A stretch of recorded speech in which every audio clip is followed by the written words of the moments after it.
Hello everyone, welcome to brain walkers, जहां हम करेंगे पढ़ाई की बात थोड़ी सी मस्ती के साथ। तो थोड़ा सा एक रिकैप हो जाए, क्योंकि तुमने पास्ट एग्ज़ाम में भी ऐसी कुछ फीलिंग ली होगी कि एग्ज़ाम के पहले तुमने बोला होगा कुछ तो हुआ है, कुछ हो गया है, राइट। और एग्ज़ाम देते वक्त कहीं ऐसा ना फील होने लगे कि सब कुछ अलग है, सब कुछ नया है। तो इससे पहले कि हमें यह फीलिंग आए, हम इस लेक्चर को पूरा कंप्लीट करेंगे और लाइक शेयर सब्सक्राइब करना नहीं भूलेंगे, ठीक है। अगर हम ऐसी सिचुएशन में नहीं आना चाहते, क्योंकि एग्ज़ाम के टाइम पे ये सिचुएशन जो होती है बहुत गंदी होती है। पता है, कभी कभार एग्ज़ाम देते वक्त ऐसा लगता है कि फ़ोन के बिना भी रहा जा सकता है 3 घंटे। गौर करना इस बात पे। चलो, तो आज के लेक्चर में हम क्या पढ़ने वाले हैं। हमने लास्ट लेक्चर में मिरर का सारा काम तमाम कर दिया था, ठीक है। तो मिरर के बारे में हम कोई बात नहीं करेंगे।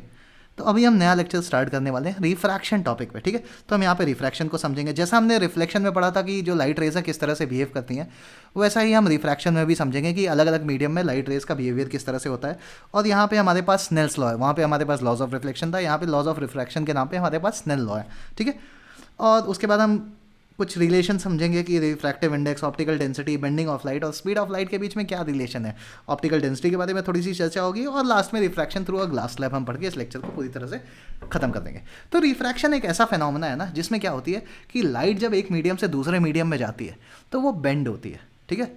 तो the phenomena of bending of light when light enters from one medium to another medium, right, or when light passes through different mediums is called as refraction.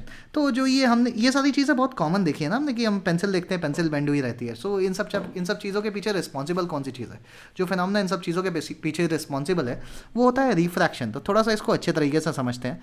तो जब भी हम रिफ्रैक्शन की बात करते हैं ना, तो हम मीडियम को दो कैटेगरी में डिस्क्राइब करते हैं। एक होता है हमारे पास रेयरर मीडियम और एक होता है डेंसर मीडियम। और रेयरर और डेंसर को आसान तरीका क्या है इसको समझने का, तो रेयरर मीडियम वो मीडियम होते हैं जिसमें जो लाइट की स्पीड होती है वो क्या होती है, ज़्यादा होती है। और डेंसर मीडियम वो मीडियम होते हैं जिसमें लाइट की स्पीड क्या होती है, कम होती है। अब मैं तुम्हें एक छोटा सा एग्जांपल देता हूँ, राइट। तुम एक खुले हुए रनिंग ट्रैक में पूरी स्पीड के साथ दौड़ रहे हो, राइट। तो तुम मतलब जितनी तुम्हारी कैपेबिलिटी है तुम अपनी स्पीड के हिसाब से तो दौड़ोगे ही दौड़ोगे। और वहीं मैं तुमको सडनली क्या करता हूँ, उसी मोमेंट में ऐसा नहीं होता कि टेलीपोर्ट करके एक सब्जी मंडी में ला के रख देता हूँ, राइट। अब क्या सब्जी मंडी में तुम खुल के दौड़ पाओगे उस स्पीड से? और अगर दौड़ने की कोशिश करोगे तो 3-4 चांटे तो पड़ जाएंगे तुमको, ठीक है। मेरी बात समझ रहे हो? तो जब तुम रेसिंग ट्रैक पे दौड़ रहे थे पूरी फुल फ्लो में, फुल स्पीड में, तो तुम उसको रेयरर मीडियम की तरह समझ सकते हो कि जहाँ पे तुम्हारी स्पीड जो है मैक्सिमम है, जो तुम अचीव कर सकते हो, तो मैक्सिमम स्पीड से दौड़ रहे हो। और वहीं सब्जी मंडी एक ऐसा मीडियम समझ लो कि जो कि डेंसर मीडियम है। तो लाइट भी जब अलग अलग मीडियम में जाती है ना, तो उसकी स्पीड कम होती है या ज़्यादा होती है, ठीक है। तो लाइट की स्पीड वैसे तो सबसे ज़्यादा किस मीडियम में होती है, वैक्यूम में होती है। और एयर में भी लगभग सिमिलर स्पीड होती है, ठीक है। उसके अलावा लाइट किसी भी मीडियम में एंटर करती है, वाटर में, ऑयल में, या फिर लेट्स से हम बात करते हैं ग्लास में, ठीक है। तो इन सारे मीडियम में लाइट की स्पीड में थोड़ा बहुत ड्रॉप देखने को मिलता है, ठीक है। तो ये सारे मीडियम एयर के कंपैरिजन में डेंसर मीडियम है। तो अभी थोड़ा सा समझते हैं कि लाइट के साथ होता क्या है। तो देखो, लाइट जब रेयरर से डेंसर मीडियम में आती है तो ये हमारा एंगल ऑफ इंसिडेंस है, ये नॉर्मल है। और ये जो लाइन हम देख रहे हैं ना, ये क्या है, ये मीडियम का इंटरफेस है, राइट। यानी कि ये जो बाहर का पूरा मीडियम है ये एक रेयर मीडियम है, राइट। और अंदर एक डेंसर मीडियम है। डेंसर मीडियम मैंने भी बताया, डेंसर मीडियम वो मीडियम होता है जिसमें लाइट की स्पीड स्लो हो जाती है, ठीक है। तो जब लाइट एक रेयर मीडियम से डेंसर मीडियम में आती है, तो देखो समझो, ये जो थी ये थी ओरिजिनल डायरेक्शन लाइट रहेगी, ठीक है। तो हम दो चीज़ें ऑब्जर्व करते हैं। पहली चीज़ तो तुम्हें मैंने बताई दी है, तो ये हो गया हमारे पास, इसको हम बोलते हैं एंगल ऑफ रिफ्रैक्शन। बेंडिंग के बाद जो हमें एंगल मिलता है नॉर्मल के साथ, उसे हम बोलते हैं एंगल ऑफ रिफ्रैक्शन। तो लाइट क्या होती है, नॉर्मल की तरफ बेंड होती है, ठीक है। और लाइट की स्पीड क्या होती है, कम हो जाती है डेंसर मीडियम में एंटर करने के बाद। और वहीं पे अगर मैं सेकंड सिनेरियो देखूं कि डेंसर मीडियम से रेयर मीडियम में लाइट आती है, तो बिल्कुल उल्टा होगा, ठीक है। यहाँ पे क्या होता है, स्पीड इंक्रीज होगी, लाइट की स्पीड इंक्रीज होगी। देखो, ये ओरिजिनल डायरेक्शन थी, ये ओरिजिनल डायरेक्शन थी, राइट। अभी क्या होगा, ये नॉर्मल से दूर बेंड होगी, light will bend away from the normal. तो ये एंगल ऑफ इंसिडेंस है, ये एंगल ऑफ रिफ्रैक्शन है। तो जो दो चीज़ें हम ऑब्जर्व करेंगे, पहली चीज़ है कि बेंड्स टूवर्ड्स नॉर्मल, ठीक है। और सेकंड चीज़ क्या है, स्पीड क्या होगी, डिक्रीज होती है जब लाइट रेयरर से डेंसर मीडियम में आती है। और वहीं पे जब लाइट डेंसर से रेयरर मीडियम में आती है, तो हमारा पहला ऑब्जर्वेशन क्या होता है कि लाइट रे बेंड्स अवे फ्रॉम नॉर्मल, क्योंकि जगह नहीं है मैं ऐसे लिख दे रहा हूँ। और जो स्पीड होगी वो क्या होगी, इंक्रीज करेगी। अब डेंसर से रेयरर का मतलब यही हो गया ना, कि रेयरर मीडियम मतलब जिसमें लाइट आसानी से मूव कर सके। ये वही केस है कि तुम पहले सब्जी मंडी में दौड़ने की कोशिश करते हो, तुम दौड़ नहीं पाते हो, अचानक से तुमको टेलीपोर्ट करके एक रनिंग ट्रैक या रेसिंग ट्रैक पे छोड़ दिया गया जहाँ तुम अकेले हो, कोई और है ही नहीं तुम्हारे साथ, ठीक है, तो तुम अभी फुल फ्लो में दौड़ सकते हो, राइट। तो मैं बस एग्जाम्पल के तौर पे ये चीज़ एक्सप्लेन कर दे रहा हूँ, अपने स्कूल के एग्जाम में ऐसा मत लिख के आ जाना, ठीक है, वरना टीचर तुम्हें रेसिंग ट्रैक पर सही में छोड़ देगा। तो अब देखो यहाँ पे लाइट के बिहेवियर को समझने के लिए हमें स्नेल्स लॉ दिया गया, ठीक है। स्नेल्स लॉ प्योरली ऑब्जर्वेशन पे बेस्ड है। तो कोई पूछे कि ऐसा क्यों होता है, क्या रीज़न है इसके पीछे, तो इसके पीछे मल्टीपल रीजन है, मल्टीपल थियोरीज हैं जो कि लाइट के बेंडिंग नेचर को एक्सप्लेन करते हैं और लाइट की स्पीड कम क्यों हो रही है, ठीक है। बट कोई भी थियोरी जो है वो एक्यूरेटली अभी तक प्रूफ नहीं की गई है। साइंस में ऐसी बहुत सारी चीज़ें हैं जिनको हमने एक्यूरेटली प्रूफ नहीं किया है। हम ऑब्जर्वेशन के बेसिस पे हम थियोरीज को देते हैं और उन थियोरीज की हेल्प से हम फ्यूचर का मतलब और आगे की चीज़ों का एनालिसिस करते हैं जिनसे ये सारी चीज़ें रिलेटेड हैं, ठीक है। तो स्नेल्स लॉ के हिसाब से देखो, पहले हम एक चीज़ ऑब्जर्व करते हैं। देखो यहाँ पे 3 अलग अलग एंगल ऑफ इंसिडेंट है, एंगल ऑफ इंसिडेंस है जिस पे लाइट इंसिडेंट रे आ रही है, ठीक है। तो अभी देखो यहाँ पे क्या होगा, ये ओरिजिनल डायरेक्शन थी लाइट की, ठीक है, क्योंकि एयर से वाटर में आ रही है। अब वाटर एक रेयरर मीडियम नहीं है, वाटर एक डेंसर मीडियम है। तो जब भी हम रेयरर और डेंसर मीडियम की बात करते हैं ना, हम 2 मीडियम को कंपेयर करते हुए बोलते हैं। तो यहाँ पे एयर और वाटर की बात हो रही है। एयर एक ऐसा मीडियम है जिसमें हम कह सकते हैं लाइट की स्पीड मैक्सिमम होती है, यानी इससे ज़्यादा स्पीड और किसी मीडियम में नहीं हो सकती है। जनरली एयर से ज़्यादा स्पीड जो होती है लाइट की वैक्यूम में होती है, बट वो ऑलमोस्ट सिमिलर स्पीड होती है, तो हम न्यूमेरिकली बहुत ज़्यादा उसमें डिफरेंस नहीं होता है।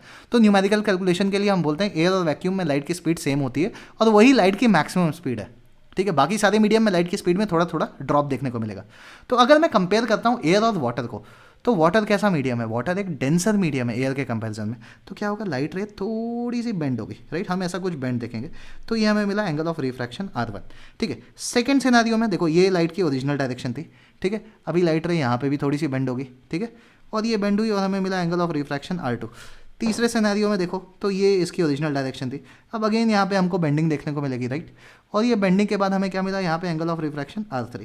तो यानी हर अलग, अगर मैं अलग अलग एंगल ऑफ इंसिडेंस पे लाइट को इंसिडेंट कराता हूँ तो मुझे अलग अलग एंगल ऑफ रिफ्रैक्शन देखने को मिलेगा, ठीक है। लेकिन एक चीज़ जो बहुत ही कॉमन थी वो थी कि अगर मैं sign of angle of incidence और sign of angle of refraction का रेशियो लेता हूँ। अब जिनको नहीं पता ये साइन क्या होता है, तो साइन एक मैथमेटिकल फंक्शन है, तुम ट्रिग्नोमेट्री में पढ़ोगे, आई होप तुम पढ़ भी चुके होगे अभी तक, ठीक है। और नहीं पढ़ा है तो कोई डरने की ज़रूरत नहीं, बहुत खतरनाक चीज़ नहीं है ये, ठीक है। तो हम जो एक चीज़ नोटिस करेंगे, sine of angle of incidence upon sine of angle of refraction, ये तीनों केसेस में क्या है, इनका जो रेशियो है ये क्या है, कांस्टेंट है। और इसी रेशियो को हमने क्या नाम दिया है, रिफ्रैक्टिव इंडेक्स का नाम दिया है। इस चीज़ के बारे में हम थोड़ा सा और समझेंगे। रिफ्रैक्टिव इंडेक्स का हमारे पास एक फॉर्मूला और होता है, वो ये होता है कि speed of light in air और vacuum upon speed of light in medium. तो हम ये भी कह सकते हैं, देखो एक चीज़ हमको पता है ना, हमने अभी बोला कि एयर में जो लाइट की स्पीड होती है वो क्या होती है, मैक्सिमम होती है। एयर या फिर अगर मैं बात करूँ वैक्यूम में, राइट, वो मैक्सिमम होती है, करेक्ट। तो किसी भी मीडियम में लाइट जाएगी, तो यानी कि किसी भी मीडियम में अगर लाइट जाती है तो उसमें लाइट की जो स्पीड होती है वो क्या होगी, एयर या वैक्यूम के कंपैरिजन में तो उसमें कुछ ना कुछ ड्रॉप आएगा ना। तो यानी कि यहाँ पे देखो, हम यहाँ पे एक बड़ी क्वांटिटी को एक छोटी क्वांटिटी से डिवाइड कर रहे हैं। क्या मेरी बात समझ में आ रही है? एक बड़ी क्वांटिटी को छोटी क्वांटिटी से डिवाइड कर रहे हैं, क्योंकि एयर या वैक्यूम में लाइट की स्पीड क्या होती है, मैक्सिमम होती है, और यहाँ पे कुछ ना कुछ स्पीड में ड्रॉप ज़रूर आएगा, राइट। तो रिफ्रैक्टिव इंडेक्स की वैल्यू हमेशा 1 से ज़्यादा आती है। रिफ्रैक्टिव इंडेक्स की वैल्यू हमेशा 1 से ज़्यादा आती है। ये मैं किस केस में बात कर रहा हूँ, एब्सोल्यूट रिफ्रैक्टिव इंडेक्स के केस में। अभी मैं तुम्हें समझाऊंगा एब्सोल्यूट रिफ्रैक्टिव इंडेक्स क्या होता है, और साथ ही साथ हम एक कंपैरेटिव रिफ्रैक्टिव इंडेक्स भी पढ़ेंगे, जिसे हम रिलेटिव रिफ्रैक्टिव इंडेक्स भी कहते हैं, ठीक है। तो यहाँ पे हमारे पास 2 फॉर्मूले हैं, ठीक है, रिफ्रैक्टिव इंडेक्स निकालने के लिए। पहला sine of angle of incidence upon sine of angle of refraction से हम रिफ्रैक्टिव इंडेक्स निकाल सकते हैं, और दूसरा रिफ्रैक्टिव इंडेक्स निकालने का फॉर्मूला हमारे पास क्या होता है, speed of light in air और vacuum upon speed of light in given medium, जिस भी मीडियम में लाइट जाती है। जैसे यहाँ पे एयर से वाटर में जाती है, तो वाटर में जो भी स्पीड होगी लाइट की वो हम यहाँ पे मेंशन करेंगे, और एयर में जो भी स्पीड होगी उसको हम यहाँ पे मेंशन करेंगे, राइट। तो एयर में जो स्पीड होती है उसको हम सी से डिनोट करते हैं, और किसी जनरल मीडियम या रैंडम मीडियम में जो स्पीड होती है उसे हम वी से डिनोट करते हैं, ठीक। तो चलो एक एक करके हम यहाँ पे समझते हैं। तो देखो यहाँ पे सारी साइन की वैल्यूज़ यहाँ पे लिखी हुई हैं, और एक कॉमन सा ऑब्जर्वेशन जो हमारा यहाँ पे ये है कि देखो साइन एक फंक्शन है, इसके अंदर हम कोई भी एंगल डालते हैं तो हमें एक स्पेसिफिक वैल्यू मिलती है। जैसे sine of 0 degree is 0, sine of 30 degree is actually 1/2 which is 0.5, which is 0.5. Sine of 45 is 1 by root 2, which is 0.7 approximately 0.7. और sin 60 is root 3 by 2, यानी sin of 60 डिग्री की वैल्यू क्या होती है root 3 by 2, which is 0.86 या 87 approximately. और sin 90 की value होती है sin of 90 degree is actually 1. तो आप एक नोटिस करोगे जैसे जैसे एंगल की वैल्यू बढ़ रही है 0, 30, 45, 60, 90, वैसे वैसे साइन की भी वैल्यू बढ़ रही है, यानी कि साइन 30 की वैल्यू 0.5 है, साइन 45 की 0.7 है, और साइन 60 की 0.86 है, और साइन 90 की 1 है, राइट. तो आप एक चीज़ नोटिस कर दोगे साइन में जैसे जैसे साइन फंक्शन में मैं जितना बड़ा एंगल डालूंगा 0 से 90 के बीच में, मैं जितना बड़ा एंगल डालूंगा हमें उस साइन फंक्शन की उतनी बड़ी वैल्यू मिलेगी. जैसे 0, 1/2, 1/√2, √3/2, 1. आई थिंक मैंने इस चीज़ को काफ़ी बार रिपीट कर दिया है, ठीक है. तो अब देखो एक हमें यहाँ पे एक रिलेशन समझना होगा कि refractive index, bending of light, speed और ऑप्टिकल डेंसिटी का मतलब क्या होता है. अब देखो रिफ्रैक्टिव इंडेक्स और optical density actually refractive index जो होता है ना वो ऑप्टिकल डेंसिटी का एक मेजर है. अब ऑप्टिकल डेंसिटी का मतलब क्या होता है, अभी जैसे मैंने एक एग्जांपल दिया था ना कि आप एक रेसिंग ट्रैक में एकदम खुले होकर के भाग रहे हो, आप अपनी कैपेबिलिटी के हिसाब से दौड़ोगे. वही मैं आपको अगर एक सब्जी मंडी में ले आकर छोड़ देता हूँ तो आपकी स्पीड में ड्रॉप आ जाएगा. अभी सोचो कि वो सब्जी मंडी बहुत ही कम क्राउडेड है, मतलब एक बिजी डे नहीं है वो, उस दिन लोग ज़्यादा सब्जी नहीं खरीदने आते हैं, लेकिन थोड़ा बहुत तो क्राउडेड होगा ना, लोगों की दुकानें होंगी, थोड़े बहुत लोग चल रहे होंगे, तो आप दौड़ सकते हो, मतलब आपकी स्पीड में थोड़ा ड्रॉप आएगा लेकिन आप फिर भी दौड़ पा रहे हो. वहीं पे मैं सब्जी मंडी को और ज़्यादा क्राउडेड कर दूँ, अभी आपके लिए दौड़ना थोड़ा डिफिकल्ट हो गया. शायद आप दौड़ रहे हो, धीरे धीरे दौड़ रहे हो, लेकिन उसी को मैं इतना क्राउडेड कर दूँ कि आपको चलने में भी प्रॉब्लम होने लगे, तो आपके लिए दौड़ना बहुत ही डिफिकल्ट हो गया. तो ऑप्टिकल डेंसिटी एक ऐसा टर्म है जो लाइट की स्पीड के बारे में हमें बताता है. ऑप्टिकल डेंसिटी किसी मीडियम की जितनी ज़्यादा होगी, लाइट की स्पीड उस मीडियम में उतनी कम होगी. क्या आपको ये बात समझ में आ रही है. तो अब देखो यहाँ पे हम धीरे से एनालिसिस करते हैं हर एक चीज़ का. उससे पहले एक इंपॉर्टेंट चीज़ यहाँ पे ये है कि स्पीड ऑफ लाइट जो होती है, जैसा मैंने रिपीट किया था कि एयर या फिर वैक्यूम में, दोनों में हम स्पीड ऑफ लाइट को सेम ही कंसिडर करते हैं. देखो वैक्यूम में तो ये स्पीड होती है, बाकी अगर मैं एयर की बात करूँ तो एयर में भी जो स्पीड आती है ना वो 2.99 × 10⁸ मीटर पर सेकंड होती है. तो यानी कि न्यूमेरिकली अगर इन दोनों को मैं कंपेयर करता हूँ तो मुझे कोई बहुत बड़ा डिफरेंस नहीं मिलता है. तो इसी वजह से मैं न्यूमेरिकली दोनों को सेम मान लूँगा, ठीक है. और न्यूमेरिकल पॉइंट ऑफ व्यू से भी हमें दोनों को सेम मानना चाहिए, क्योंकि कैलकुलेशन में कोई अंतर नहीं पड़ने वाला. अब यहाँ पे ध्यान से समझो कि रिफ्रैक्टिव इंडेक्स की हम बात करते हैं. देखो रिफ्रैक्टिव इंडेक्स ज़्यादा होने का मतलब क्या है. अगर रिफ्रैक्टिव इंडेक्स की वैल्यू ज़्यादा हुई, ठीक है, तो जैसे इस पर्टिकुलर केस में मैं लेता हूँ, मैं सिर्फ इस केस को ऑब्जर्व कर रहा हूँ, पहले वाले केस को, तो इसको मैं बोलता हूँ केस 1. तो मैं सिर्फ क्या कर रहा हूँ, अभी केस 1 को ऑब्जर्व कर रहा हूँ. तो देखो एंगल ऑफ इंसिडेंस ये है, ठीक है, एंगल ऑफ इंसिडेंस मैंने फिक्स कर दिया, ये एंगल ऑफ इंसिडेंस है. अब सोचो कि इस एंगल ऑफ इंसिडेंस पे अगर लाइट की बेंडिंग थोड़ी सी ज़्यादा होती तो क्या एंगल ऑफ रिफ्रैक्शन कम हो जाता. और अभी हमने पढ़ा है कि साइन की वैल्यू, अगर साइन के साथ अगर हम एक छोटे एंगल को रखते हैं तो साइन की वैल्यू भी गिरेगी, राइट. तो यानी कि एंगल ऑफ रिफ्रैक्शन अगर कम हो जाएगा, अगर एंगल ऑफ रिफ्रैक्शन कम हो जाएगा तो क्या ये पूरा sine of angle of refraction की वैल्यू भी कम हो जाएगी. तो sine of angle of refraction की अगर वैल्यू कम होती है, देखो ये वैल्यू तो फिक्स है ना, हमने I1 को फिक्स रखा है और हमें एंगल ऑफ रिफ्रैक्शन अभी कम मिल रहा है, तो यानी कि ये वैल्यू कम हो रही है, तो ये जो फ्रैक्शन है इस फ्रैक्शन की पूरी की वैल्यू इंक्रीज करेगी, यानी रिफ्रैक्टिव इंडेक्स की वैल्यू हमें ज़्यादा मिलेगी, राइट. तो एक चीज़ जो हम ईजिली यहाँ से समझ सकते हैं कि एंगल ऑफ रिफ्रैक्शन जितना कम होगा, एंगल ऑफ रिफ्रैक्शन जितना कम होगा, बेंडिंग उतनी ज़्यादा होगी, राइट. और बेंडिंग ज़्यादा हो रही है तो रिफ्रैक्टिव इंडेक्स भी ज़्यादा हो रहा है. क्या मेरी बात सबको समझ में आ रही है ये बात. इसी को उल्टे तरीके से अगर हम देखें, देखो एंगल ऑफ रिफ्रैक्शन कम हो रहा है, ठीक है, एंगल ऑफ रिफ्रैक्शन कम हो गया तो क्या हुआ, बेंडिंग ज़्यादा हो रही है. और एंगल ऑफ रिफ्रैक्शन कम होने से हमें एक कंक्लूजन क्या निकल रहा है कि रिफ्रैक्टिव इंडेक्स भी ज़्यादा हुआ, राइट. रिफ्रैक्टिव इंडेक्स क्यों ज़्यादा हुआ, क्योंकि sine of angle of refraction कम है, ठीक है. देखो इस बात को मैंने कई बार रिपीट कर दिया है. तो यहाँ पे इजीली हम समझ सकते हैं कि रिफ्रैक्टिव इंडेक्स अगर ज़्यादा है तो बेंडिंग भी ज़्यादा हो रही है, ठीक है. और रिफ्रैक्टिव इंडेक्स अगर ज़्यादा है, देखो ये टर्म रिफ्रैक्टिव इंडेक्स का ये दूसरा फॉर्मूला है. रिफ्रैक्टिव इंडेक्स अगर ज़्यादा है तो इस फ्रैक्शन में जो हमारा डिनोमिनेटर है उसको कम होना पड़ेगा ना, तभी तो फ्रैक्शन की वैल्यू बढ़ेगी. तो यानी कि स्पीड ऑफ लाइट उस मीडियम में क्या हो रही है, कम हो रही है, यानी कि स्पीड ऑफ लाइट कम हो रही है. और स्पीड ऑफ लाइट जिस मीडियम में कम होती है उस मीडियम की ऑप्टिकल डेंसिटी ज़्यादा होती है. अब इन चारों चीज़ों को हम जैसे चाहें वैसे रिलेट कर सकते हैं. हम सिंपली ऐसे कह सकते हैं अगर रिफ्रैक्टिव इंडेक्स ज़्यादा है तो बेंडिंग ज़्यादा होगी, और बेंडिंग ज़्यादा होगी तो स्पीड कम होगी, और स्पीड कम होगी इसका मतलब ऑप्टिकल डेंसिटी ज़्यादा है. आई होप ये चीज़ सबको क्लियर हो चुकी है. तो ये इन चारों चीज़ों में रिलेशन है. हम जितनी जल्दी इन चारों चीज़ों को समझ जाएंगे उतना हमारे लिए ईजी रहेगा रिफ्रैक्शन को समझना, ठीक है. अब देखो अभी मैंने बोला था एब्सोल्यूट और रिलेटिव रिफ्रैक्टिव इंडेक्स.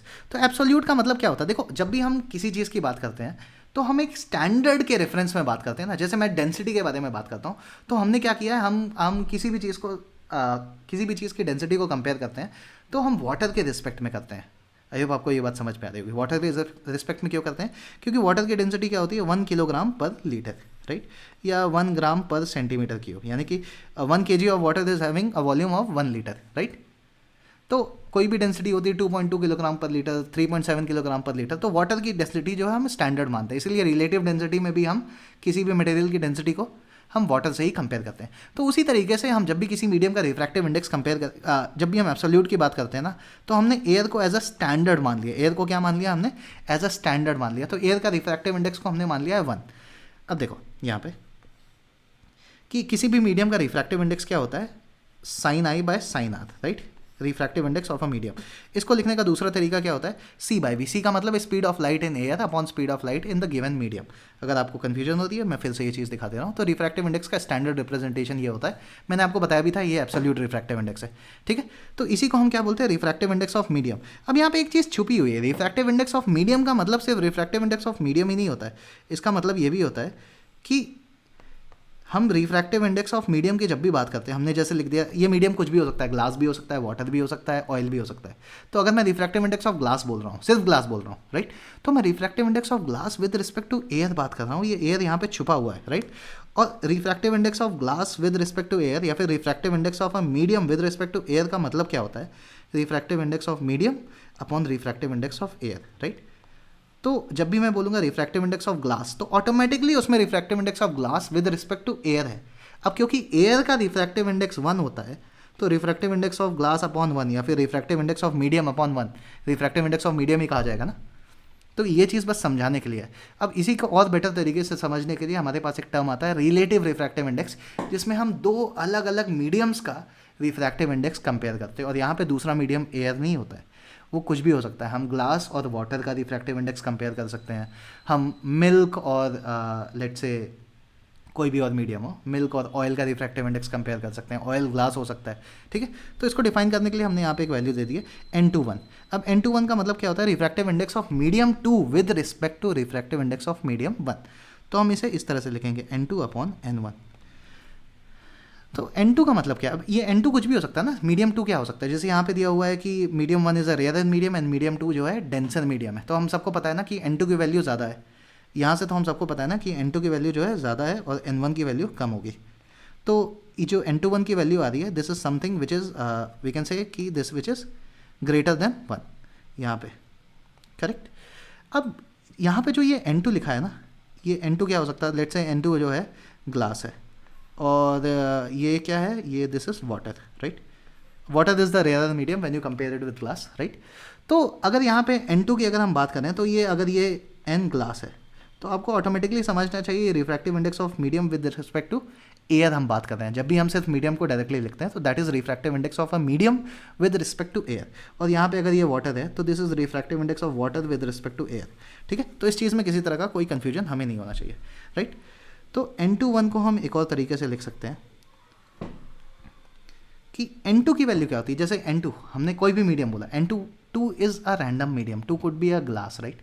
तो एक चीज़ मैं यहाँ पे क्लियर करना चाहता हूँ, जैसे मैंने बोला रिफ्रैक्टिव इंडेक्स ऑफ ग्लास, इसका जो जनरल फॉर्मूला होता था स्पीड के टर्म में, आपको याद है, वो होता था speed of light in air और vacuum upon speed of light in glass. क्या आपको ये बात याद आ रही है? तो उसी तरह से N21 में जो N2 की वैल्यू होगी वो होगी speed of light in air और vacuum upon speed of light in medium 2। क्या ये चीज़ क्लियर है? और इसको हम किससे डिवाइड कर रहे हैं, N1 से। N1 का क्या होगा, अगर मैं N1 के केस में बात करता हूँ तो N1 की वैल्यू को हम कैसे लिखेंगे स्पीड के टर्म्स में, speed of light in air और vacuum upon speed of light in medium 1। क्या ये चीज़ आपको क्लियर हो रही है? ठीक है, तो यहाँ से देखो मैं इसको कैंसिल कर सकता हूँ और इसी तरीके से N21 जिसको मैं N2/N1 भी लिख सकता हूँ। सॉरी, यहाँ पे एक छोटी सी गलती हो गई है, ये जो N2 है ये V2 और V1 है, राइट। ये speed of light in medium 2 upon speed of light in medium 1 है। मैंने बोला यही था लेकिन गलती से N लिख दिया यहाँ पे, ठीक है।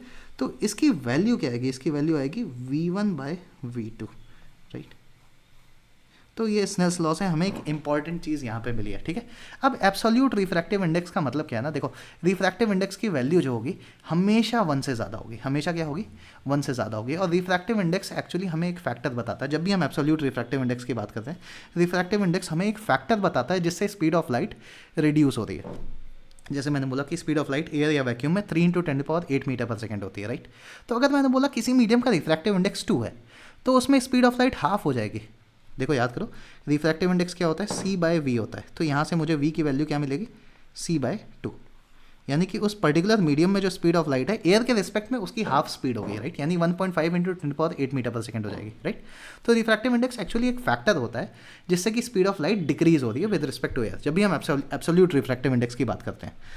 वहीं पे अगर मैं देखो यहाँ पे बोलूँ कि n21 की वैल्यू अगर ग्रेटर देन 1 है, राइट, अगर मैं सिनेरियो को चेंज कर दूँ, अगर मैं बोलूँ n12, यानी कि जो लाइट है वो डेंसर मीडियम से जा रही है, राइट, ये एंगल ऑफ इंसिडेंस हो गया।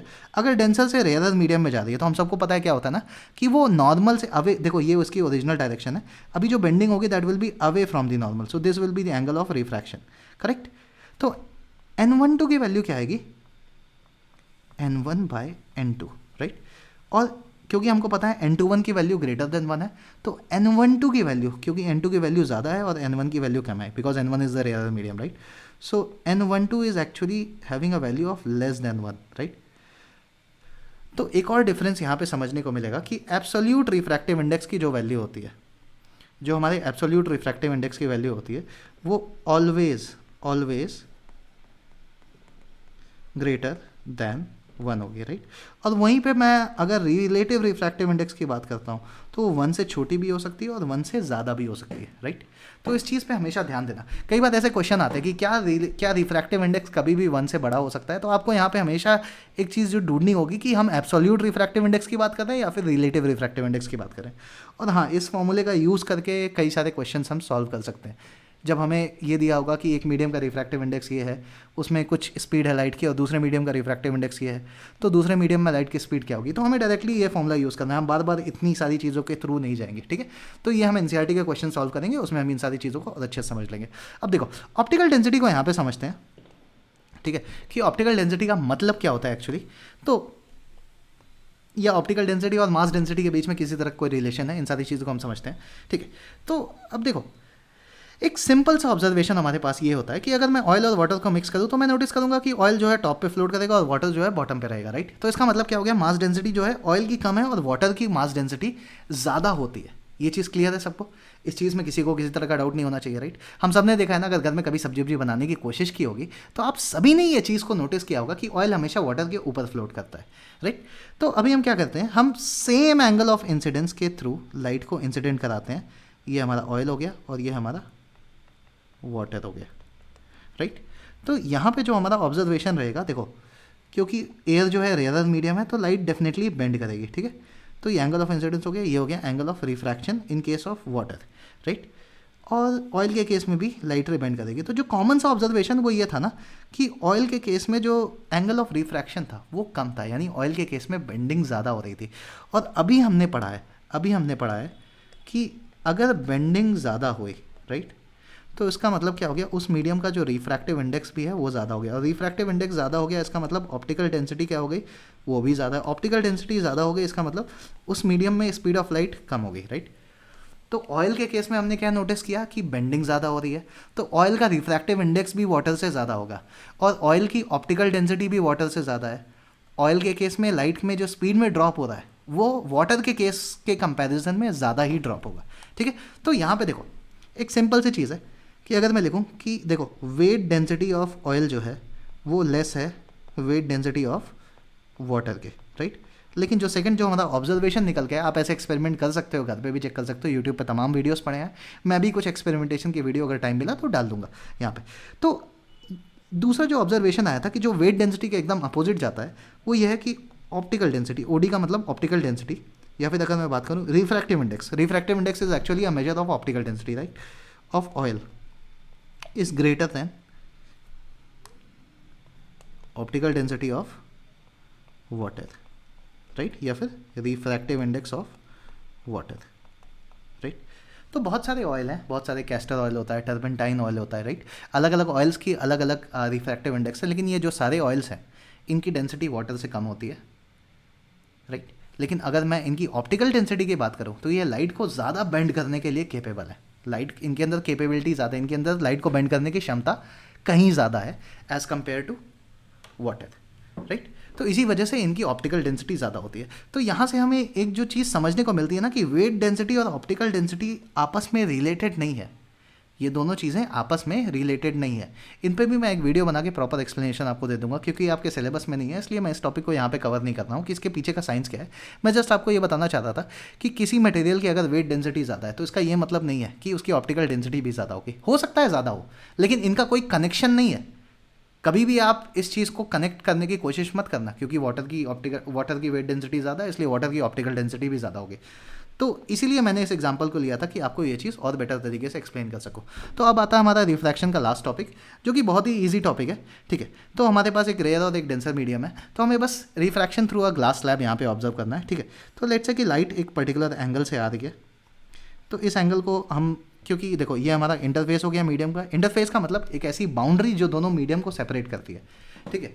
हमने नदी को बहते हुए देखा होगा ना, तो नदी एक लेयर पे बह रही होती है, राइट, और ऊपर एयर होता है। तो ये जो लेयर है ना, ये जो हॉरिजॉन्टल लेयर है, जो टॉप लेयर ऑफ जो नदी की है, ठीक है, ये वही, उसी को हम इंटरफेस कहते हैं, राइट। तो ये 2D प्लेन में मैं इंटरफेस को 3D फॉर्म में नहीं बना सकता हूँ। तो समझना कि इंटरफेस एक ऐसी बाउंड्री होती है जो इस रेयर मीडियम को इस डेंसर मीडियम से सेपरेट करती है, राइट। तो ये हमें मिला एंगल ऑफ इंसिडेंस, राइट। तो अभी क्या होगा, क्योंकि रेयर से डेंसर मीडियम में लाइट जा रही है, तो देखो ये उसकी थी ओरिजिनल डायरेक्शन, तो अभी क्या होगा, वो थोड़ा सा बेंड होगी नॉर्मल की तरफ, राइट। कुछ इस तरह से हम बेंडिंग देखेंगे, राइट। तो ये हो गया एंगल ऑफ रिफ्रैक्शन, राइट। तो अभी मैं यहाँ पे भी एक नॉर्मल बना देता हूँ, ये हमारी सेकंड नॉर्मल हो गई। अभी देखो लाइट यहाँ से भी बाहर निकलेगी। अब ज्योमेट्रिकली ये एंगल ऑफ रिफ्रैक्शन, तो ये भी एंगल ऑफ रिफ्रैक्शन हो, मतलब दोनों सेम ही एंगल होंगे ना, तो मैंने आधा लिख दिया, ठीक है। तो ये अभी लाइट रे की जो ये ओरिजिनल, मतलब ये जो फाइनल सेकंड रिफ्रैक्शन, जो फर्स्ट रिफ्रैक्शन के बाद जो डायरेक्शन थी वो ये डायरेक्शन थी, राइट। अभी यहाँ पे क्या होगा, लाइट रे डेंसर मीडियम से वापस रेयर अर्थ मीडियम में आ रही है, यानी जिस मीडियम से वो डेंसर मीडियम में गई थी अभी वापस उस मीडियम में निकल रही है, बाहर एमर्ज आउट हो रही है, राइट। तो अभी क्या होगा, वो away from the normal, it's going to bend away from the normal. तो कुछ इस तरीके से बेंड करेगी लाइट रे। तो ये हो गया हमारे पास, इसको हम बोलेंगे एंगल ऑफ एमर्जेंस। इसको हम क्या बोलते हैं, एंगल ऑफ एमर्जेंस। तो यहाँ पे मैं नोट कर देता हूँ, आई का मतलब क्या हो गया, एंगल ऑफ इंसिडेंस। आर का मतलब क्या हो गया, एंगल ऑफ रिफ्रैक्शन। और ई का मतलब क्या हो गया, एंगल ऑफ एमर्जेंस, राइट। तो ये हमारी क्या हो गई, this is my incident ray, ये हमारी रिफ्रैक्टेड रे है, रिफ्लेक्टेड नहीं, रिफ्रैक्टेड रे, राइट। और ये हमारी क्या हो गई, ये हमारी हो गई एमर्जेंट रे, ठीक है। देखो अब इस चीज़ पे हम यहाँ पे एक बहुत ही इंपॉर्टेंट सी चीज़ है कि जो लाइट की जो ओरिजिनल डायरेक्शन थी वो ये थी, राइट। लाइट रे का जो ओरिजिनल डायरेक्शन था वो ये था, उसको मैंने ग्रीन एरो से रिप्रेजेंट किया है, ठीक है। तो ये असली डायरेक्शन था, यानी कि जो इंसिडेंट रे जो सबसे पहली रे थी वो इस डायरेक्शन के अलॉन्ग आ रही थी, राइट। और ये डेविएटेड रे है हमारे पास, राइट। ये एक्चुअल डायरेक्शन है जो लाइट ने फॉलो किया। तो इन दोनों में हम एक चीज़ कॉमन ऑब्जर्व करेंगे, ये दोनों एक दूसरे के पैरेलल है, राइट। ये दोनों बिल्कुल ही एक दूसरे के पैरेलल आती हैं। तो यानी कि ज्योमेट्रिकली हम एक चीज़ जो यहाँ पे समझ रहे हैं वो ये है कि एंगल ऑफ इंसिडेंस और एंगल ऑफ एमर्जेंट क्या है, दोनों ही इक्वल है। अगर ये दोनों रेस, अगर इंसिडेंट रे और एमर्जेंट रे, देखो ये जो इंसिडेंट रे और ये जो एमर्जेंट रे हमें मिली है, अगर ये दोनों पैरेलल हैं, इसका मतलब क्या हुआ कि angle of incidence is equal to angle of emergence, right. Glass slab में हम इस चीज़ को ऑब्जर्व करेंगे, ठीक। कई बार इस पर क्वेश्चन आता है कि एंगल ऑफ एमर्जेंस और एंगल ऑफ इंसिडेंस के बीच में क्या रिलेशन होता है। और जो ये शिफ्ट हुआ, हम एक चीज़ नोटिस करेंगे ना कि इंसिडेंट रे एक्चुअली इस रास्ते से आ रही थी और अभी हम नोटिस करेंगे उसमें एक शिफ्ट हो गया, मतलब कुछ सेंटीमीटर से वो शिफ्ट हो गई है, राइट। क्योंकि दोनों पैरेलल हैं तो हम एग्जैक्टली कह सकते हैं कि वो इस रास्ते से आ रही थी, अभी वो थोड़ा सा शिफ्ट होकर के सेम डायरेक्शन में आगे बढ़ रही है, राइट। डायरेक्शन में किसी तरह का कोई चेंज नहीं हुआ है, बस थोड़ी सी शिफ्टिंग हो गई है, राइट। तो ये जो शिफ्ट हुआ है ना, इसको भी एक नाम हमने दिया है, इसको हम बोलते हैं लैटरल डिस्प्लेसमेंट। इसको हम क्या बोलते हैं, लैटरल डिस्प्लेसमेंट या फिर लैटरल शिफ्ट, इसको हमने नाम दिया है लैटरल शिफ्ट। तो ये था हमारा refraction through a glass slab, right. तो आई होप ये चीज़ आपको समझ में आ गई होगी। अब इन सारी चीज़ों से रिलेटेड क्वेश्चंस को जब हम सॉल्व करेंगे तो इन सारे कॉन्सेप्ट्स को हमने क्यों इस तरह से पढ़ा, क्यों इतना डिटेल में इन सब पे ध्यान दिया, इन सारी चीज़ों पे हम ज़्यादा बेहतर तरीके से चर्चा कर पाएंगे। तो मैं इस चैप्टर को ख़त्म करने के बाद एनसीईआरटी की एक पूरी सीरीज़ बना दूंगा जिसमें हम एनसीईआरटी के सारे क्वेश्चंस को टॉपिक वाइज हम सॉल्व करेंगे कि कौन से क्वेश्चंस रिफ्लेक्शन से रिलेटेड है, कौन से क्वेश्चन रिफ्रैक्शन से रिलेटेड है। तब तक के लिए मस्त रहो, खुश रहो, और अगर सब्सक्राइब नहीं किया हो तो कर देना यार, बार बार बोलते हुए अच्छा नहीं लगता, ठीक है। देखो मुझे नहीं पसंद है किसी को डराना धमकाना, ठीक है, मैं ऐसा बोलने वाला इंसान नहीं हूँ, ठीक है। तो लाइक शेयर सब्सक्राइब हो जाना चाहिए, ठीक है। चलो बाय बाय, मिलते रहेंगे फिर।